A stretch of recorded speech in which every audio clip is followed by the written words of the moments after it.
Mas então vamos às vias de fato, vamos falar sobre a fase da lógica e eu vou convidar aqui já o André Lima, que vai nos ajudar muito nesse processo. Aí entrou. Muito bem. Tudo bom, André? Boa noite. Tudo bem, Lucas? E você? Estou bem, sim, graças a Deus. Melhor agora, conversando com você. Tá ótimo. Muito bom. Prazer estar aqui com você.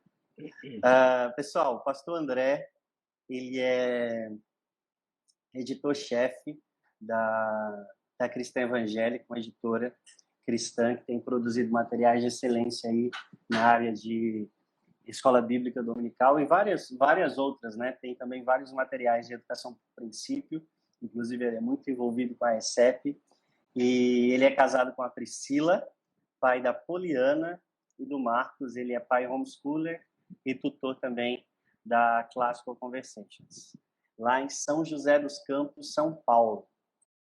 Quando eu cheguei aqui no Piauí, que a gente começou a escola de alfabetização, foi o André que deu todas as direções, tanto na perspectiva cristã, como também de alfabetização, né? Dentro do mestrado dele, ele trabalhou com alfabetização fônica e nos ajudou, assim, demais dentro de toda a preparação e capacitação para que a gente pudesse abrir a escola. Então, sou muito grato ao pastor André. Eu tenho certeza que vai ser um tempo aqui muito edificante, aqui onde a gente vai aprender muito com ele. Então vamos lá. A paixão que a gente tem no coração, desde o tempo que a gente encontrou o Lucas pela primeira vez, é a ideia de uma educação cristã enriquecida em todos os campos, né? A gente ainda aqui no Brasil fala de educação cristã e pensa só no ensino da Bíblia, separado de tudo. Mas a visão que eu ganhei com a educação cristã por princípios é que a palavra de Deus, ela pode emergir, ela pode banhar todo o conhecimento humano. E ela tem fundamento para isso. E aí a gente começou a batalhar e a conhecer todas as ferramentas, né? Acho que tanto a educação por princípios quanto a educação clássica, cristã, a cristã e clássica, estão no mesmo time. É um time de produzir cosmovisão cristã por meio da educação, seja escolar, seja por homeschooling, né? Isso também é uma distinção. A gente não fica separando. Todas essas formas de educar são bem-vindas. Então, a minha jornada foi, primeiro, tomar esse choque, renovar toda essa cabeça na área de educação, trazer uma visão de mundo cristã para a minha vida, perceber que, como cristão, eu não preciso abandonar a palavra de Deus como centro para ensinar meus filhos a pensar o mundo a partir da perspectiva da Bíblia. Então, assim que a gente foi questionando e chegando até aí, nós percebemos que, apesar dos meninos sempre estudarem em escolas cristãs, nós percebemos que nós queríamos um pouco mais. E quando nós decidimos partir para educar em casa, nós conhecemos o CICI.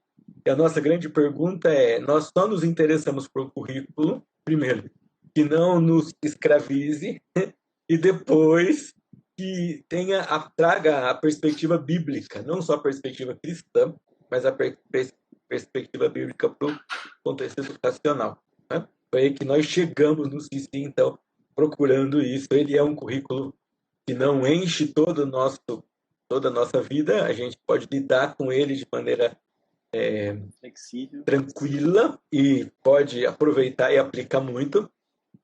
E ele mantém firme essa perspectiva bíblica.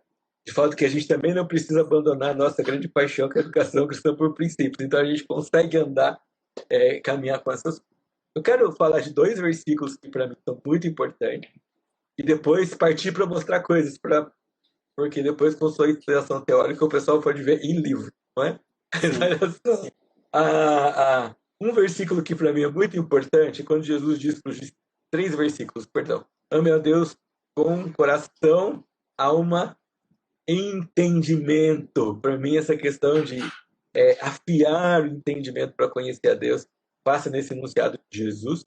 Tem um outro texto também que está lá, Lucas 4:45, que diz assim: o Senhor lhes abriu o entendimento e eles compreenderam as Escrituras é muito, muito importante.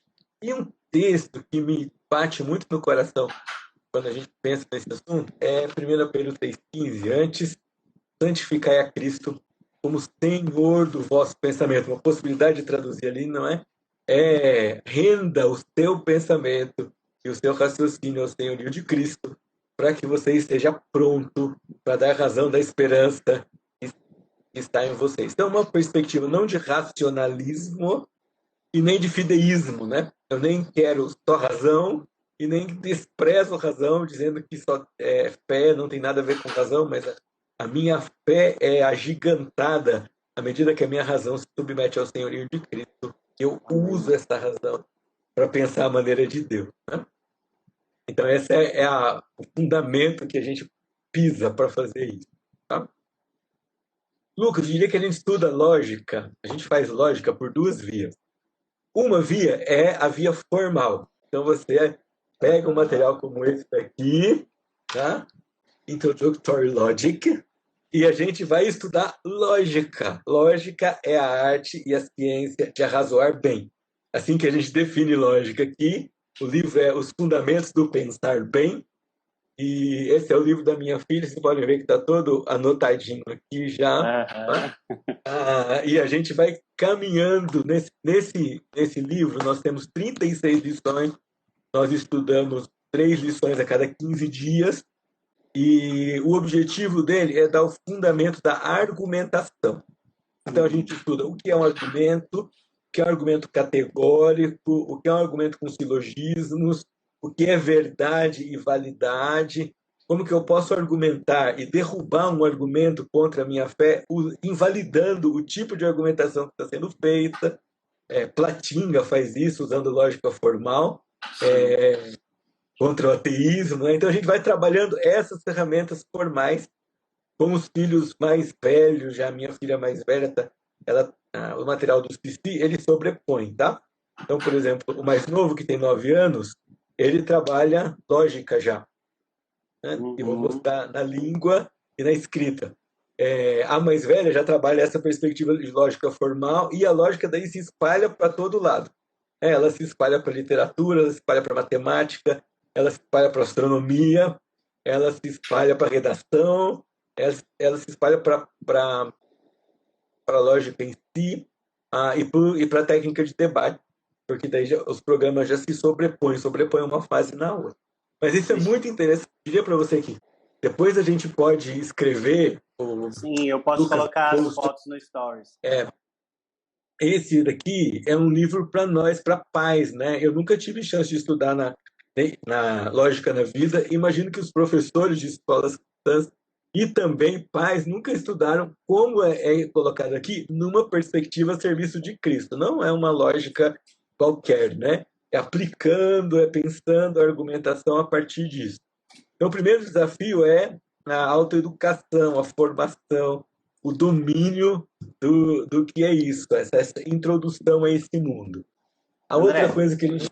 Oi. Deixa eu só te perguntar, eu posso dizer que a lógica ela vai ser uma disciplina que vai interligar todas as matérias dentro dessa fase? Uhum.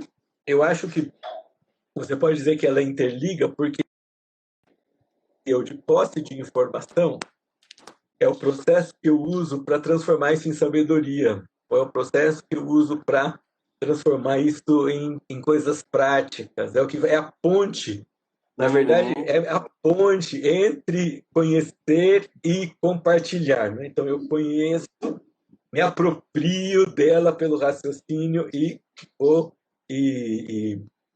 compartilho. E, de certa forma, ela vai ligar tudo, porque o método para pensar independe do conteúdo, né? E eu também começo a pensar o que uma matéria tem a ver com a outra. Então, isso é importante.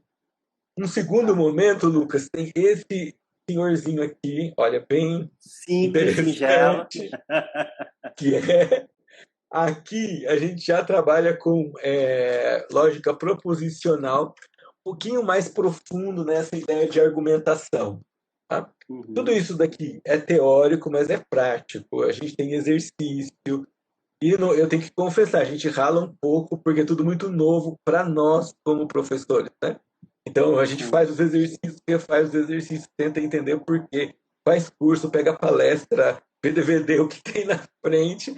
A gente vai fazendo para aprender e reaprender, né? Eu tenho que olhar uma coisa dessa, eu preciso reaprender. Porque, sim, a gente pensa, mas a gente não pensa com processo, não pensa com sistematização, não enriquece esse pensamento a partir dessa perspectiva cristã. Então, E essa é a é, primeira coisa. e é triste, né, André? Porque a gente vê essa dificuldade na universidade mesmo, né? Quem fez Uhum, graduação ou foi até para o mestrado, escrever a tese, escrever os artigos, escrever o TCC é quase um parto. E eu tenho uhum. visto o fruto desse estudo já com essas crianças que eles escrevem textos, né? Você estava compartilhando, inclusive, né? Seus filhos escrevem textos assim como se fosse brincadeira. É, os meninos do Suicídio escrevem texto com mais facilidade. Com facilidade. Claro que, assim, tem hora que tu vai gostar muito do assunto, aí trava um pouco, né? Ou o assunto é Sim, muito desconhecido, ou não tá afim de fazer aquilo. Os meninos que chegam para os programas já na fase da adolescência, eles recebem um choque, né? Porque eles vêm assim com uma ideia, puxa, eu escrevo bem. Quando chega no programa do Sim, Sim, assim, explode, fala, nossa, mas o que é isso? De onde vem isso? Porque a escrita é persuasiva, né? sim. Então, o que acontece? Você fala, de repente, você tira o chão, mas você reestrutura. E escrever para ser um exercício gostoso, não vai ser uma coisa, agora eu vou parar para escrever. Simplesmente vamos escrever. Eu posso contar umas histórias depois. Eu me lembro que depois de um tempo pensando sobre escrita, nós fomos dormir. No outro dia, acordei com um saquinho plástico na porta do quarto, mais ou menos 6 páginas. Então, depois que a gente foi dormir, meu filho entrou no quarto dele e escreveu tudo que tinha lido aquela noite. Escreveu uma história, colocou, Nossa. né, dentro do saquinho plástico e pum, afixou na nossa porta. Quando eu acordei, tinha uma história escrita. Então, a gente pode dizer, escrever se entrega ao brincar, escrever se entrega ao pensar, escrever se entrega a um exercício acadêmico, e você vai aproveitando cada uma dessas partes para você pensar assim, puxa, agora vamos trabalhar isso, né?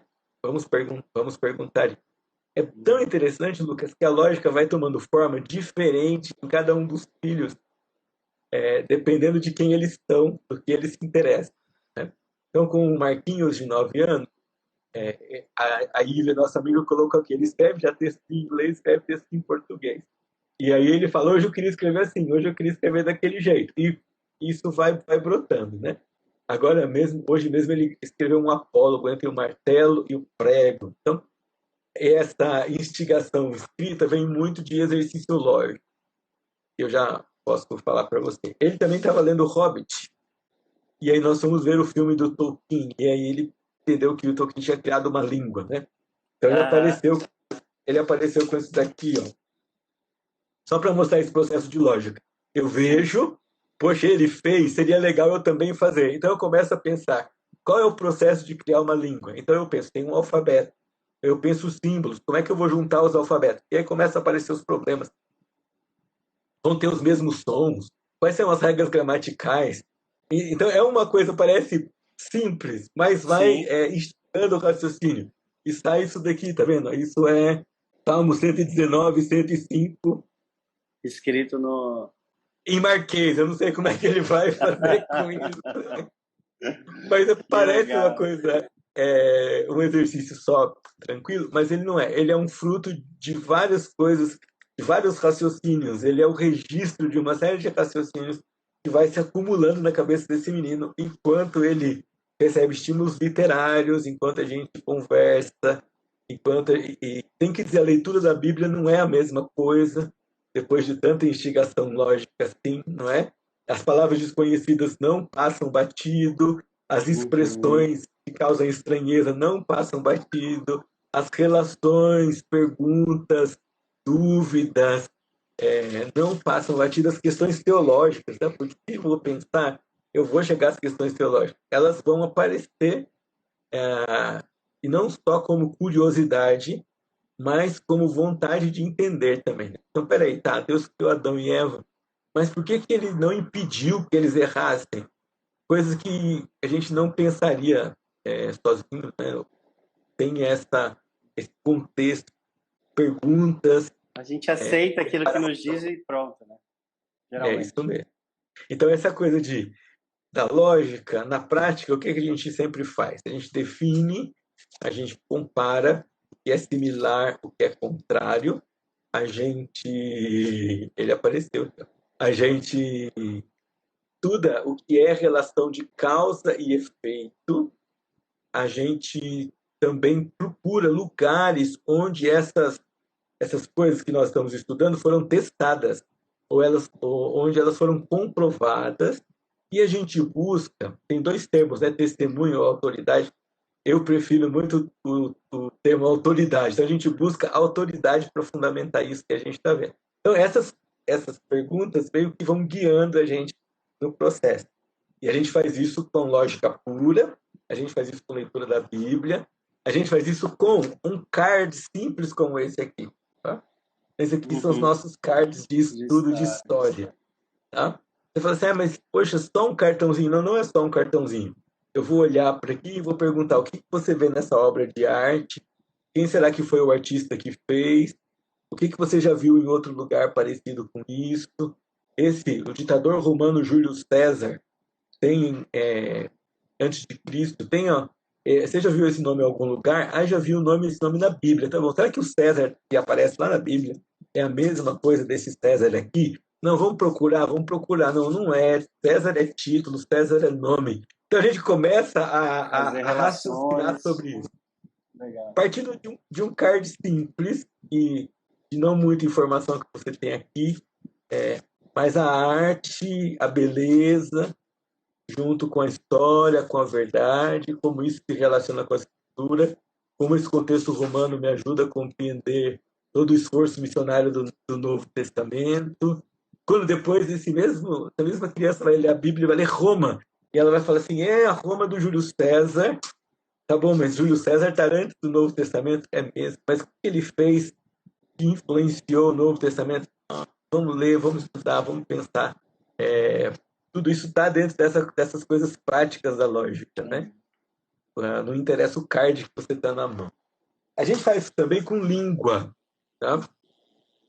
E língua, como a gente faz? A gente desmonta a língua com a criança para ela entender o papel das palavras, o papel dos termos, a correlação entre as ideias gramatical e literariamente. Então, elas vão compor textos, porque o texto é o todo, não é? Você tem as letras, têm suas personalidades, tom, ortografia, elas se juntam para combinar sílabas e elas vão para o texto. Aí, quando eu vou para o texto, eu tenho sujeito, predicados, sujeitos, complementos, acessórios, objetos, complementos verbais, complementos nominais. E a gente desmonta isso e põe isso para a criança em forma de gráfico. Né? Ela com o Ítalo do Cici, com 9 anos, uma criança já aprende a distinguir sujeito, predicado e seus verbos e seus complementos. Tá? Então a gente desmonta e desenha isso. Eu não sei se a gente vai mostrar,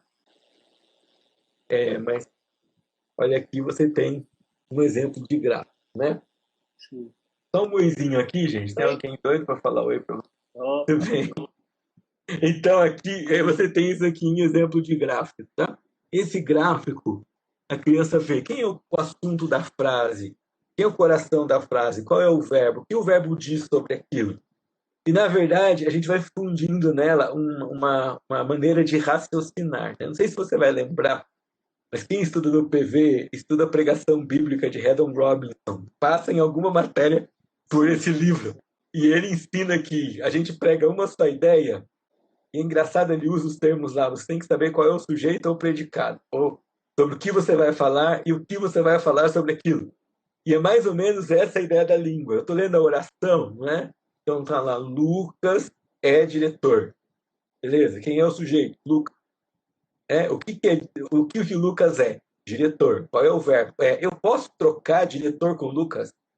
certo? Já que eu tenho sujeito, verbo de ligação, predicativo do sujeito. Eu posso trocar? O diretor é Lucas? Aí eu posso trocar. Tem diferença de significado? Parece que não. Ou então quer dizer que isso é um dos mecanismos que eu uso para descobrir sujeito, verbo de ligação, predicativo do sujeito. Ah, beleza. Então a gente começa a montar a língua na gramática, na sintaxe, e a gente remonta isso no texto.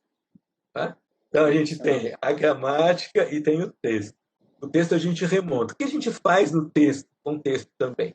A gente ensina a criança a interagir com o texto, a gente ensina a criança a não ser passivo, mesmo quando ela é espectadora. Então, por exemplo, as técnicas são ensinar a ler um texto e fazer anotações. Então, o menino lê um texto, ele faz anotações, depois a gente guarda o texto e ele tem que reproduzir esse texto oralmente. E daí depois ele tem que escrever um texto semelhante àquele. E depois ele precisa escrever um texto dele, seguindo aquela estrutura de pensamento.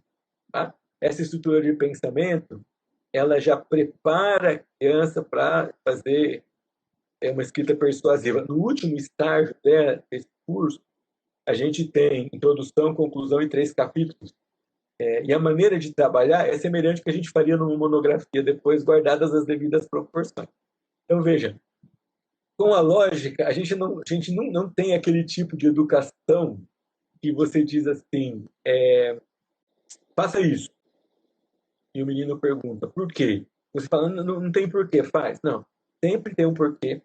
E tudo que ele vai fazer, ele entende por que ele está fazendo. Ele espera um resultado ao final daquele processo. E ele comprova o resultado depois que ele aplicou aquilo que ele entendeu. Então, é muito, muito interessante. Eu diria para você que a lógica é a frase mais empolgante, ou a lógica é a parte do processo mais empolgante, porque ele desabrocha. Né? De repente, dá um brilho no olho da criança e floresce uma série de coisas, né? Nós estávamos fazendo caligrafia de provérbios que você postou no blog, e aí o Marcos falou assim, peraí, mas discussão vem de qual palavra? Não é? Mas discussão e discurso é parecido. Será que eles vêm do mesmo lugar? Paramos a caligrafia que fomos fazer da etimologia. E aí começa uma outra fase de raciocinar, não é? Puxa, elas têm um som parecido, mas elas têm origem completamente diferente e elas têm significado diferente, embora elas tenham relações lógicas. Então, um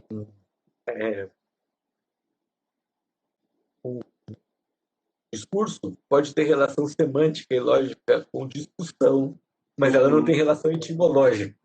Então, de novo, a gente sempre desmonta e monta, não é? A gente nunca deixa o quebra-cabeça sem montar.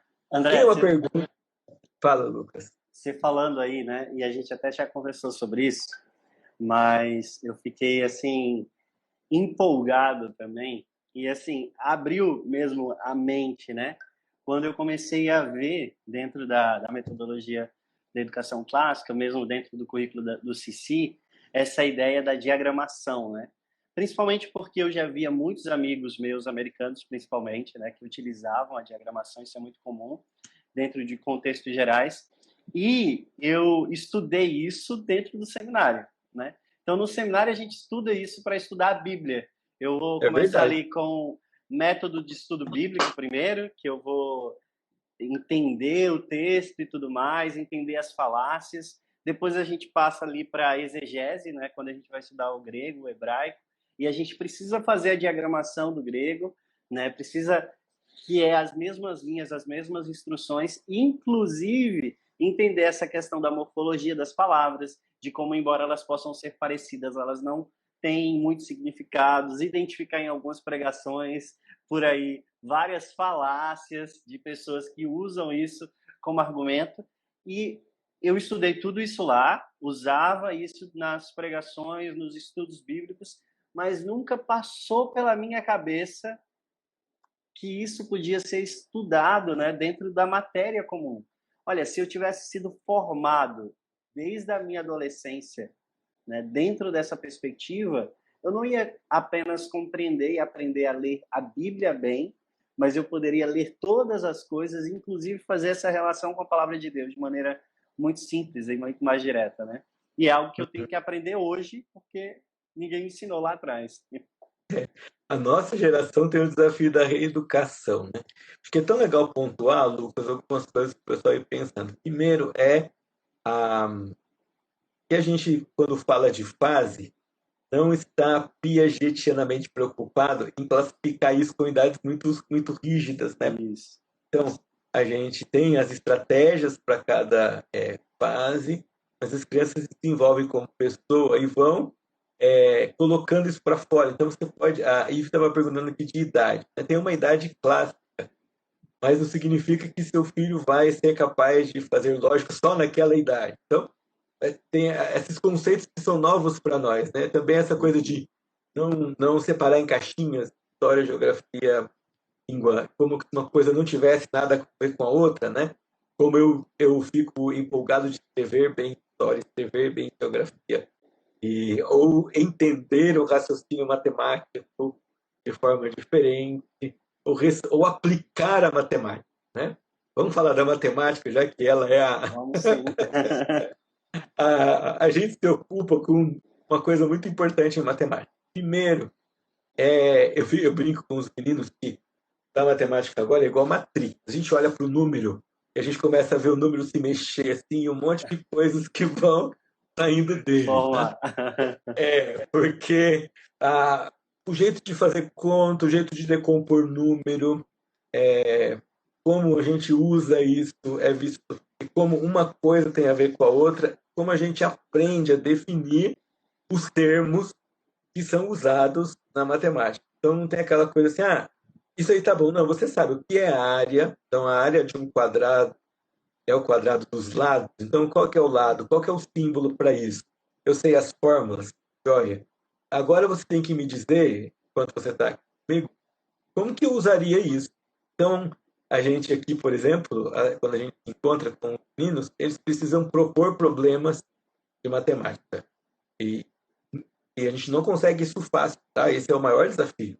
Não é só a maioria até agora vai copiando problemas dos livros, mas a proposta é chegar num nível tal que eles consigam olhar razão e proporção e consigam propor um problema. Tá bom, minha igreja tem 400 membros, a proporção é de 100 mulheres para cada 50 homens. Então, dos 400, quantos são mulheres e quantos são homens? Que ele consiga ver isso. Tá? Aquele mercado tem tantas novidades a mais do que o outro. Se tem 100 itens, quantos itens são novos? Que não só fica aquela coisa de saber a teoria da matemática, mas ele sabe também o nome, o conteúdo e a aplicação. E mais uma coisa que eu acho que é inovador nisso, e aí a gente de novo tem uma intersecção entre princípios aqui, do olhar a matemática como a disciplina que mais revela o caráter absoluto e eterno de Deus. Né? Porque os números, eles são só uma representação de uma coisa abstrata. Você está olhando para frente o infinito. Você põe um pontinho aqui na reta dos números, é esse número que você escreve. Isso tudo aqui não tem começo e nem fim.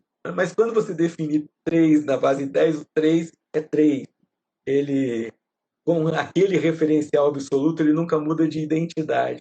Então a gente também filosofa na hora da matemática quando nós vamos trabalhar com essas ideias de exatidão e infinitude, né? E a gente sempre busca uma conexão. Como é que nós vamos então trabalhar com área?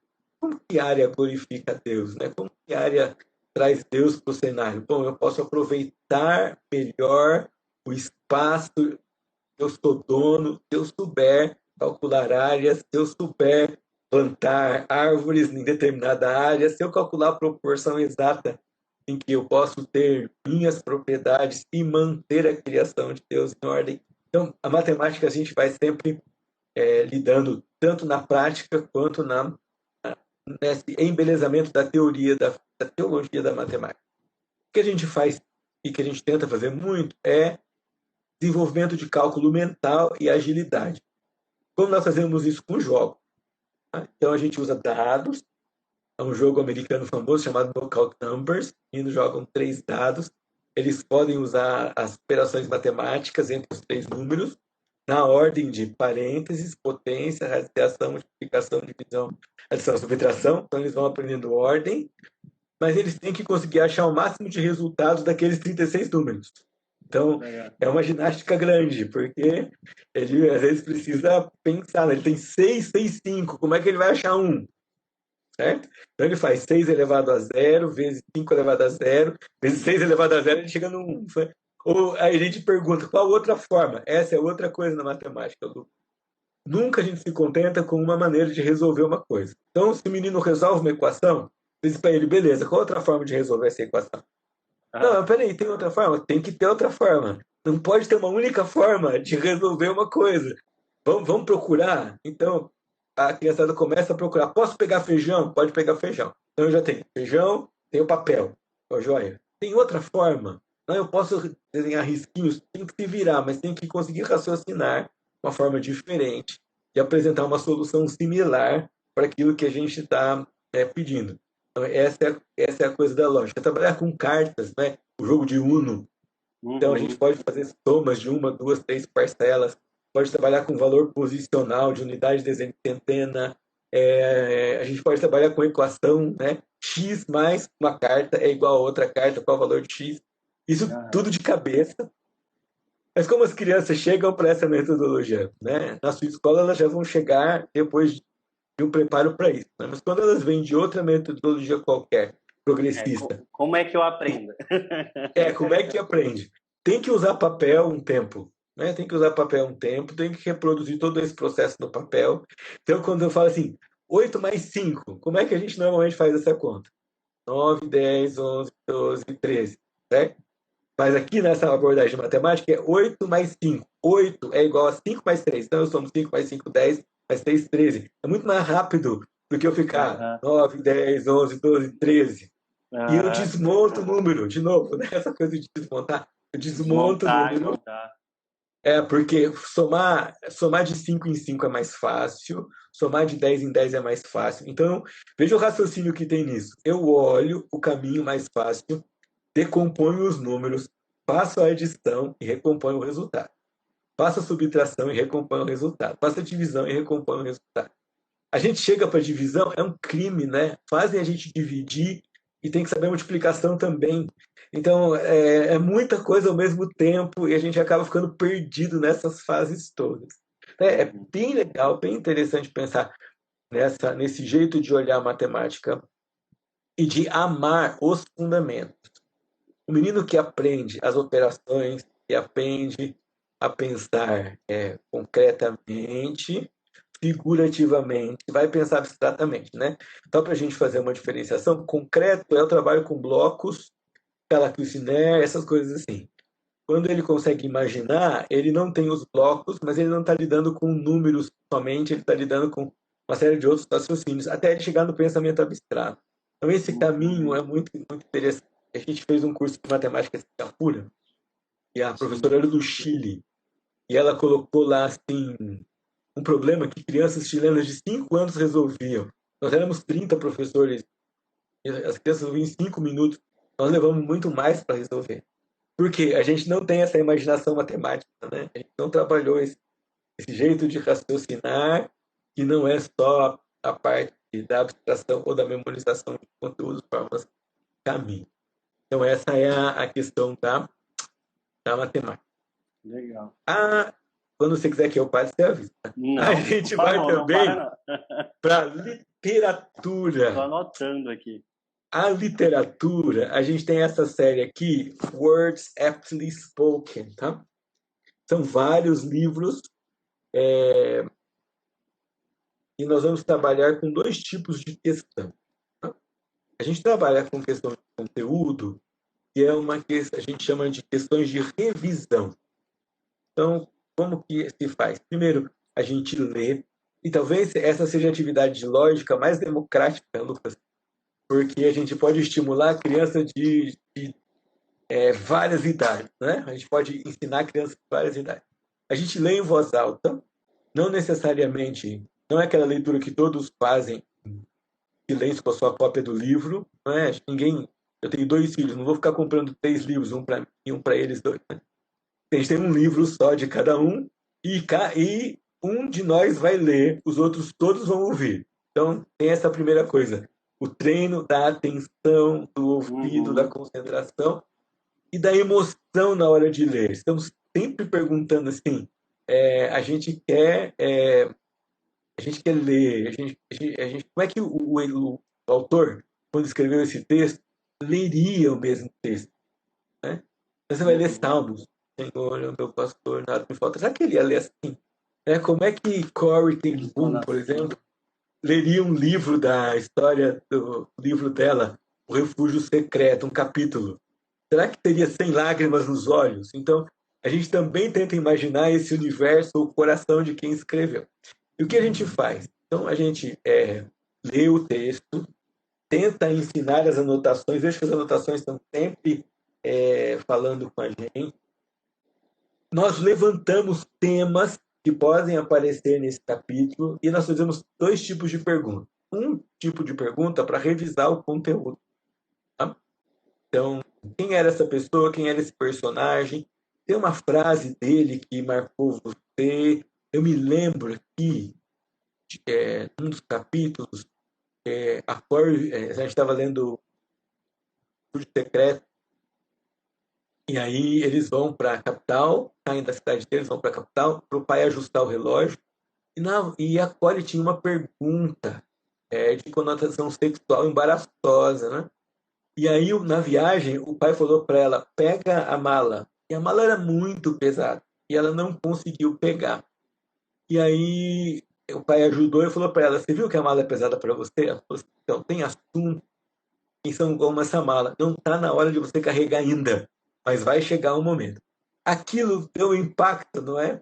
E na hora da aula, o Marcos falou, bom, tem algumas coisas que o senhor não vai me falar agora, porque é igual a mala pesada. Não? Tem algumas coisas que é igual a mala pesada. Vai ter a hora de saber.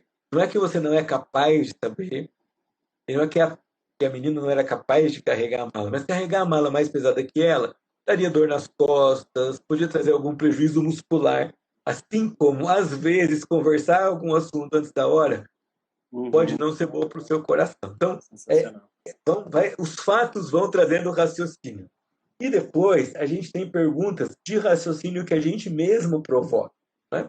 Então, coisas do tipo, será que se a Corrie soubesse que eles seriam presos, iriam para o campo de concentração, porque estavam abrigando judeus, será que ela faria assim, do mesmo jeito? Será que ela teria a mesma coragem? E aí nós vamos refletir. Será que Deus nos dissesse todo o preço que nós temos que pagar com a nossa vida, enquanto a gente vive aqui, em cada área que a gente decide servir a Ele, será que nós teríamos a mesma coragem? E aí os crianças vão refletindo sobre essa ideia de nem sempre eu não teria, não diria sim se eu soubesse tanta coisa. Ou no caso do pai dela, que tinha uma relojaria de 100 anos, não é? E a questão de produtividade e empreendedorismo. E a partir da literatura nascem outras questões, né? Nascem questões de estilo, nobreza de vocabulário, cultura. Você, puxa, ele não frequentou a escola, o velho pai não frequentou a escola, mas ele falava 4 línguas.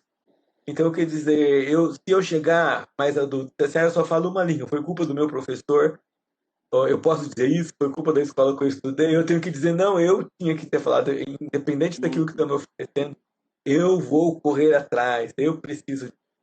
Algumas coisas muito interessantes sobre cultura, uma tia que escrevia folhetins sobre roupa, sobre cultura cristã da época. Então, a lógica vai nos fazendo levantar perguntas sobre todas essas coisas. Né? E, de repente, você vira para se você fosse a tia da Corrie, você escreveria folhetinhos sobre quais coisas hoje para compartilhar com as pessoas? O que é que os crentes estão esquecendo de fazer que nós precisamos lembrá-los de fazer? Então, a gente faz isso. O projeto, aqueles dias do projeto AMO, que são dias de literatura por princípios, fazem muito isso também. Trazem muitas questões de raciocínio que não tem só a ver com com raciocínio bíblico, mas tem a ver com raciocínio bíblico em todas essas áreas, né? Eu lembro lendo Pinóquio para crianças Gente, não é cristãs. sensacional. Eu parei assim e perguntei para eles: todo mundo tem um grilo falante, vocês acreditam? E os meninos, eu falei, quem é o nosso grilo falante? E eles disseram, nossa consciência. A gente tinha explicado o conceito de consciência. Alguém pode me explicar como funciona a consciência? E o menininho falou assim, ô tio, é aquela vozinha que fala pra gente, faz, não faz, faz, não faz. Então você vai raciocinando, né? Uma leitura é um ponto de partida para raciocinar. Tem uma pergunta aqui, Lucas, se tem livro de lógica em português. Tem um material chamado Lógica Menor, só em sebo, não é mais editado, tá? Você vai comprar, o livro vai desmontar todinho na sua mão e você vai ter que, como eu, fazer uma cópia para você poder ler. Mas é fantástico. O primeiro capítulo dele trabalha a ideia de como Deus criou a mente humana. Ele vai falar de lógica platônica depois, de lógica socrática depois, mas ele faz isso de uma perspectiva de que a mente é a criação de Deus e que ela faz 3 atividades principais. O raciocinar é uma delas, mas o raciocinar está ligado com criar, o raciocinar está ligado com refletir, e o raciocinar está ligado com compreender e aprender fatos, né? E é interessante como ele fala, foi Deus que fez funcionar assim. E aí a gente vê por que é que o empobrecimento cultural é tão grande, uma cultura que não honra a Deus, porque ignora a maneira como Deus fez, como Deus enobrece e valoriza a mente que Ele nos deu, e como não cultivar essa mente usando toda a oração que ela pode ter por conta do presente que Deus nos deu, é prejuízo para todo mundo. Né? O livro se chama Lógica Menor. Isso aí é Lógica Menor. assustador mesmo, né? Como nós somos enganados, né? De maneira por não conhecer lógica mesmo, né? Por não saber fazer essa distinção entre verdade e mentira. E é algo que a palavra de Deus nos disponibiliza, né? Quando nós começamos a estudar, eu, por exemplo, não tive uma formação tão boa, né? Meus pais eram missionários e interior do Nordeste, cidades com menos de 5 mil habitantes, então imagine aí como foi o desafio da minha educação. Mas entrar no seminário, estudar método de estudo bíblico, né? Começar a aprender português, porque eu tive que aprender português para aprender novas línguas. Tudo isso me formou enquanto eu sou hoje. Se eu consigo abrir um texto e ler, foi porque, através da palavra de Deus, eu comecei a desenvolver um pouco dessa consciência lógica, né? Que, infelizmente, antes eu não tinha. E hoje ainda me pego, através dos textos bíblicos, confrontando pensamentos e estruturas lógicas, né? Dentro da educação, principalmente, o senhor acompanha aí as crises, algumas delas, mas confrontando ideias que você diz assim, nossa, mas isso aqui não está certo, né? É falacioso, é enganoso, né? Tem usado os argumentos errados, tem atacado ao invés de propor, né? E assim por diante. Então, é algo assim libertador de fato, né? Eu percebo que quanto mais eu me aprofundo na compreensão da estrutura lógica, que é a própria, como o senhor falou, né?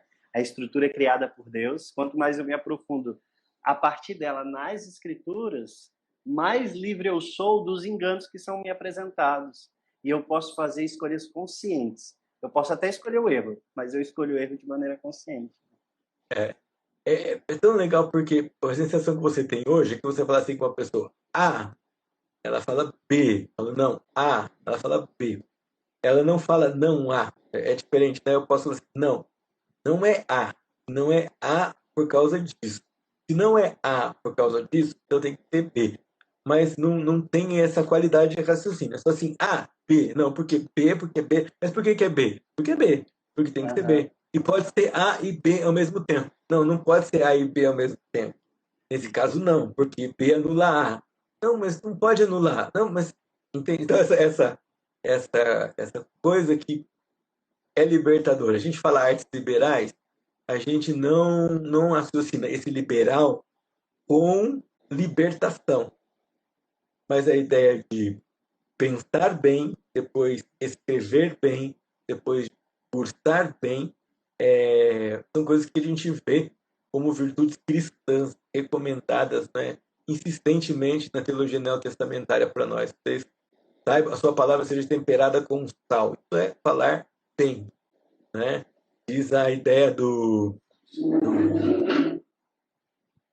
bom discurso, né? Ou do raciocinar, que a gente já colocou aqui. Ou mesmo do escrever, né? O que seria do cristianismo sem os registros escritos que nós temos até hoje, que nós usamos aí há 2 milênios, quase 2 milênios, pelo menos. Então, é realmente transformador.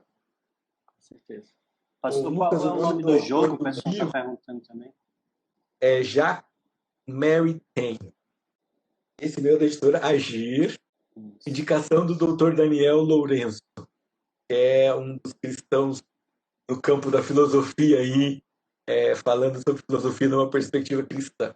Olha só, deixa eu te fazer uma pergunta aqui, ver se o senhor compreende. Diante de uma sociedade que preza pela competição desde muito cedo, principalmente nas ferramentas educacionais, qual é a visão de vocês? Ela vai explicar um pouco o que essas ferramentas. As ferramentas educacionais a qual me refiro é desde a escola, que assegura boa posição na competição em si, dando uma certa vantagem para a criança, jovem educando. Então tá, olha só. Acho que a primeira coisa que aconteceu comigo quando eu me deparei com a educação cristã por princípios, né? Deixa eu já colocar vocês no seguinte cenário. Há posturas educacionais progressistas e há posturas educacionais clássicas. Dentro das posturas educacionais clássicas, há várias abordagens e filosofias educacionais. E dentro das várias abordagens educacionais, há algumas cristãs. Então, quando eu me deparei com a abordagem por princípios, a primeira coisa que me questionou foi exatamente isso. E a maneira como eu passei a pensar a educação dos meus filhos e a maneira como eu orava por eles. Então, eu orava assim, Senhor, qual a profissão que eles vão ter e qual é a faculdade que eles vão estudar, o curso que eles vão fazer. A minha oração, olhando dessa perspectiva mais clássica, mais bíblica, mais integral, é, Senhor, qual é o chamado que o Senhor tem para eles? E de que forma eles cumprem esse chamado do melhor jeito? Qual é o caminho que eles devem percorrer, que eles cumpram esse chamado? Qual é o curso que os modela para esse chamado?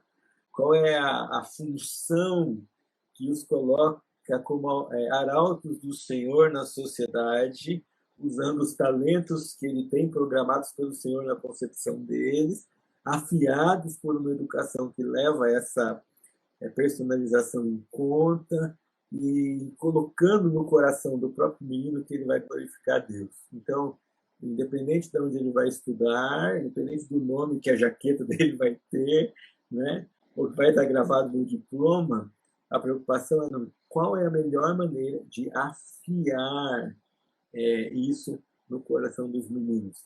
Então, a gente vai combatendo essa cabeça da sociedade. Nós não, por opção, nós não vamos entrar nessa competição. Por opção, nós vamos atender a um chamado de Deus que, junto com a nossa família, dentro do contexto educacional, nós descobrimos que é aquilo que Deus quer para nós. Aí você fala assim, puxa, mas e se as portas se fecharem? Então vamos empreender. Deus me fez criativo, Deus me fez empreendedor. O que é que nós vamos fazer para fazer com que o dinheiro, que é importante, viabilize o cumprimento desse chamado? Mas a gente muda o eixo na vida da criança. Ele vai pensar o que é que, ao mesmo tempo, glorifica a Deus e eu faço com o máximo de alegria e expressando o meu potencial como criatura de Deus e dando a Ele glória pela maneira que eu faço bem isso que eu estou fazendo. Né? Eu ando pensando um bocado, Lucas, nessa carona aqui, sobre a palavra excelência. Sabe? Porque quando eu fui para a Bíblia, eu só acho excelência em relação a Deus.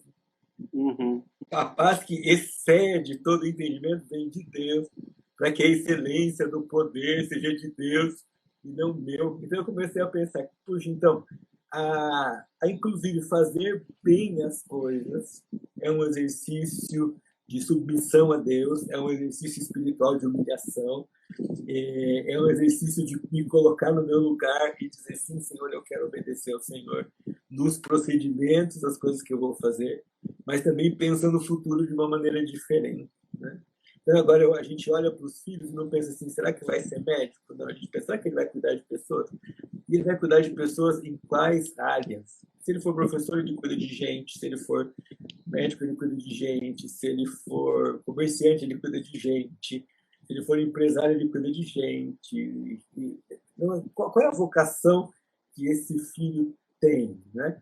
E a gente começa a perceber, né? Assim, quando a pessoa ama as letras, o Marcos virou a semana passada assim, pai, eu amo gramática. Poxa, isso diz alguma coisa para mim, né? Eu amo gramática de qualquer língua. Aí ele vem, pega o meu celular, entra no Duolingo e começa a fazer alemão sozinho. O que ele está mostrando para mim? Que no código do DNA desse rapaz está um amor por comunicação, idioma. Então eu já começo a pensar, puxa, qual é a vocação dele? Como é que a gente lida com isso? Vai passar pela palavra? Que tipo de palavra? Que tipo de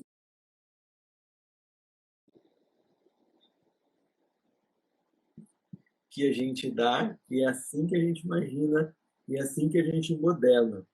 Todas as outras coisas são consequências da glória de Deus e da minha obediência e submissão a isso que Deus me chama para fazer. E Ele não me chama para fazer o que é contrário de mim, mas Ele chama. E a minha educação faz aflorar, faz aparecer. E eu vou entender muito bem como isso funciona. E depois que você colocou isso na cabeça, impossível voltar atrás. A gente não consegue conceber uma volta a nenhum dos anteriores. Né? Não consigo separar em caixinha, não. Ele pode ser um bom cristão durante a semana e daí ele vai, daí ele faz o trabalho dele na igreja e acabou. Não, ele é um conjunto e ele vai glorificar Deus de domingo a domingo, inclusive na maneira como ele vive em todas as outras áreas da vida. Então, Isso acho é que educação cristã, né? a minha resposta para a pergunta dela é essa. Isso é educação cristã, é uma educação de esperança, né? Não tem, eu acho, falando, né? O senhor falando, a gente tem estudado isso aqui com a nossa igreja, muito sobre essa ideia do evangelho de performance, né? Que invadiu, infelizmente, a teologia, né? E não o evangelho de dependência, de graça, de reconhecimento e da necessidade de Deus. E o senhor apontando, né, para essa educação que me direciona vocacionalmente diante do plano e da vontade de Deus que Ele tem para mim, que Ele me faz soberanamente, providencialmente, me conduz à excelência que manifesta a glória para Ele, porque Ele é excelente, não é? Né? É Exatamente. algo enriquecedor que extrapola a nossa fé, né? Extrapola a nossa fé no sentido de quatro paredes da igreja e que faz com que o cristianismo expanda mesmo, né? Assuma a verdadeira postura de mudança de vida, de mudança de mentalidade, de posicionamento na sociedade, de posicionamento educacional, como Deus planeja e deseja de nós. Né? E Isso não é, isso é, é, isso é não bonito. é, acho que precisa ficar bem claro que nós não estamos formando um chato. Né? A gente está formando alguém que vai expressar a fé cristã em todas as áreas da sociedade. Então, quando aparecer uma discussão racial, ele não é o chato.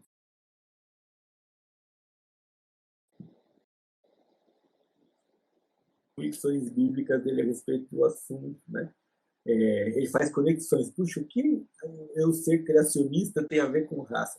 Bom, o criacionista crê que todos vieram de um só. Então, na cabeça do criador, certo? O que sai, o que é externo, não tem diferença do código interno, porque ele criou uma única fonte. Então, a gente vai criar gente que pensa e que responde com base naquilo que pensa, e que responde às necessidades sociais, e que responde às suas obrigações como cidadão, com consciência para a glória de Deus. E quando ele faz isso, ele serve os outros.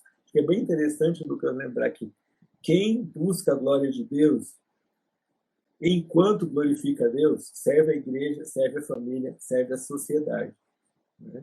Porque ele vai ser alguém produtivo, ele vai ser alguém relevante, ele vai ser alguém solidário, ele vai ser alguém que vai trazer desenvolvimento, e tudo isso tem a ver com essa perspectiva educacional de resgatar isso que Deus colocou no ser humano, na graça comum, seja lá como você chamar isso teologicamente. Sim.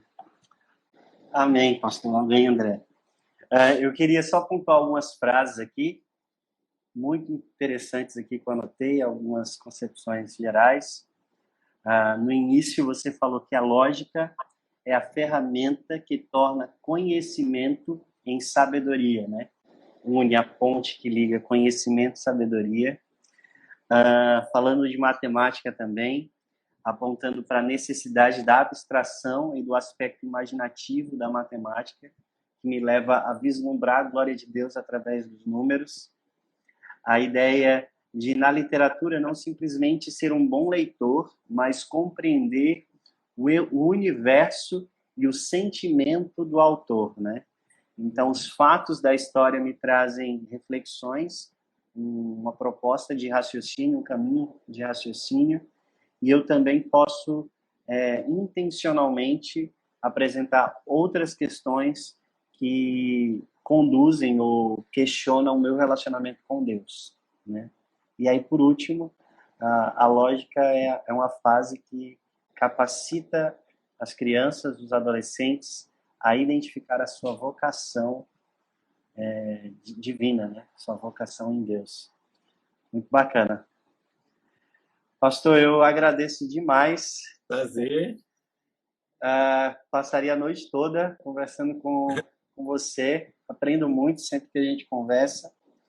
Acho que um assunto muito importante aqui, eu acho que a gente pode abrir aí para uma próxima oportunidade, é falar também sobre educação por princípio. É algo esplendoroso, eu acho que é muito importante a gente trazer isso, né?